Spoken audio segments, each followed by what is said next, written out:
Timing chain tensioners. The three types of tensioners that Mercedes used.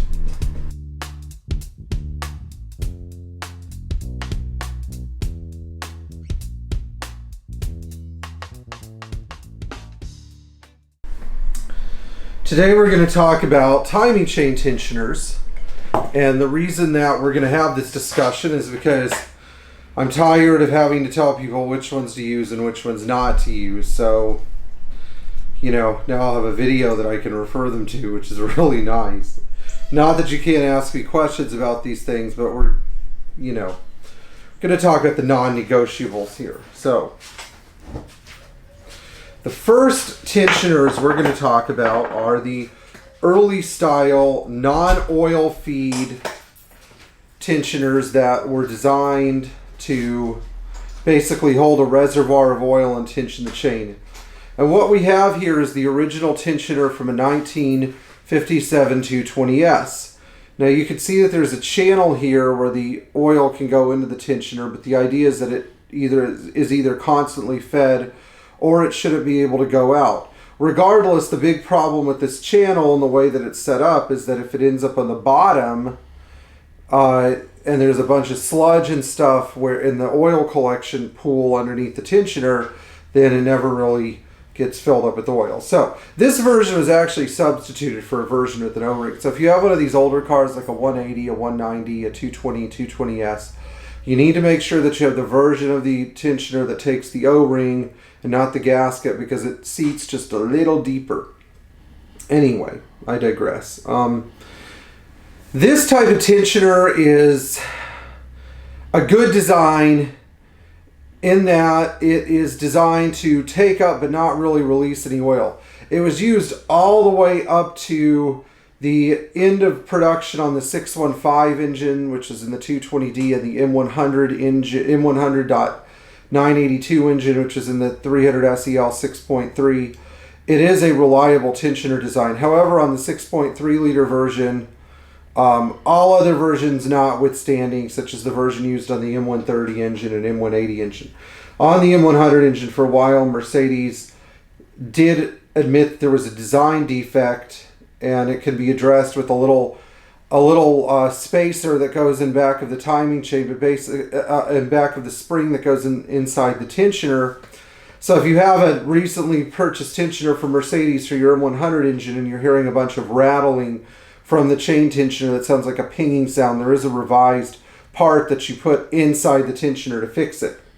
Based on my experience, it works. Anyway, enough about these things. You just bleed them on the bench and make sure they're totally firm, and then just put them in the car, and then pump the tensioner lever up and down a few times once they're installed, dribble them with oil, and make sure that all the air's out. Next, tensioner.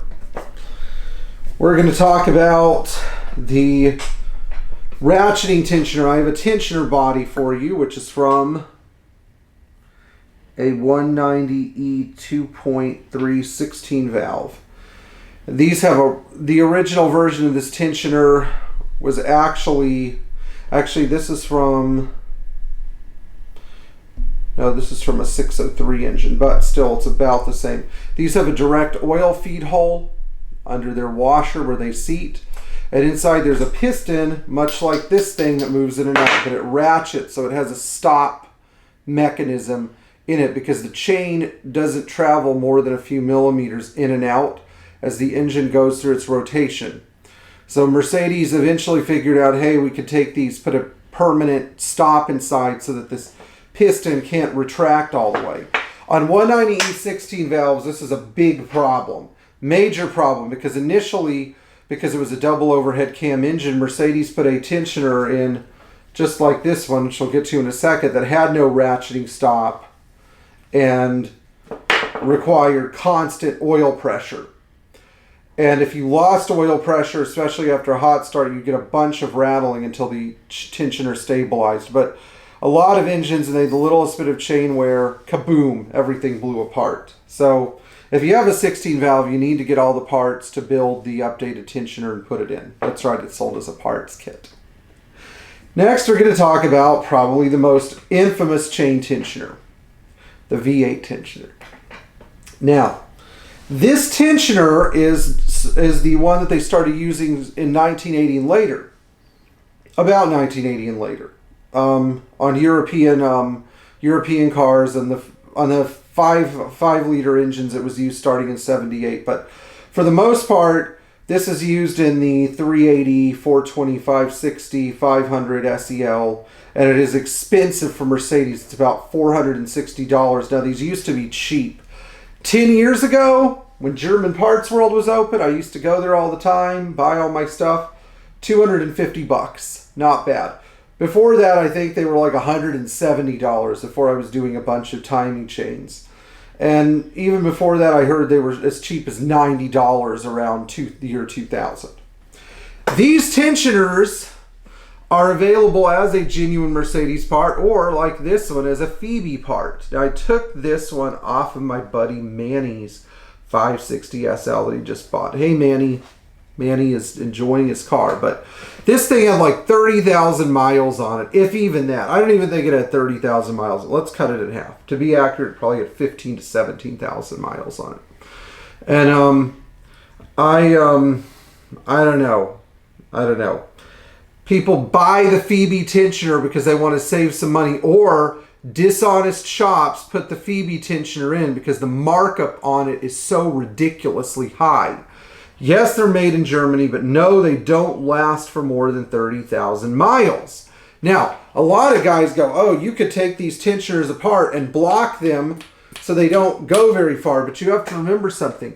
The timing chain in these cars fluctuates as it goes through its rotation. It doesn't just go woo, woo, woo. There's some chain movement, and the tensioner's job isn't to arrest that chain movement, but to control it so it doesn't whip. Now, when you block the tensioner, you're doing two things. You're putting a lot of stress on these two mounting bolts right here where the tensioner screws into the head. And believe me, I've seen some Mercedes actually with factory helicoils in those bolts because there were problems during machining of the cylinder heads. You know, I've seen this twice in 560 SLs. So there's that. But then number two, it also puts undue stress on the chain and the cam, so you have faster chain wear. And if it breaks this tensioner body, then you're really screwed. There's only one solution to this problem if you need a tensioner. You put a genuine Mercedes tensioner in and spend the money. I know it sounds like a lot of money, but freaking A, do you want to pull your heads? Do you want to replace your chain again? Do you want to pull your front timing cover? Because that's what you have to do. You know, that's what you got to do. You know, and people don't really talk about this stuff, but, you know, they really should. So if you're replacing this thing, put a genuine Mercedes one in. Don't take the shortcut. If you're a mechanic, you'd better tell your customers to put a genuine Mercedes one in, or you're essentially setting the stage for failure. Don't block this thing. Don't put a Phoebe one in. Don't say, I rebuilt your original. You can't. When this piston wears out, it is done. Anyway, I hope you got a lot out of this video. Please enjoy working on your Mercedes Benz. And if you have anything nice to say, leave it in the comments below. And, you know, if you do like, share, and subscribe and everything, we appreciate that a lot. But most importantly right now, we want all of you to stay safe so we emerge from this coronavirus thing in one piece. In the meantime, if you're supporting us on Patreon, we greatly appreciate it. We have another Pierre Hedary's Classics rolling out soon that we filmed right before COVID-19 hit. And this one's for a real hero that I really like a lot, and he's a great guy, and I really wanted to memorialize his car. Not that anything happened to him, but I wanted to memorialize his car in a Pierre Hedary's Classic. So I think all of you will get a lot out of it. Cheers, thank you. No cheap tensioners.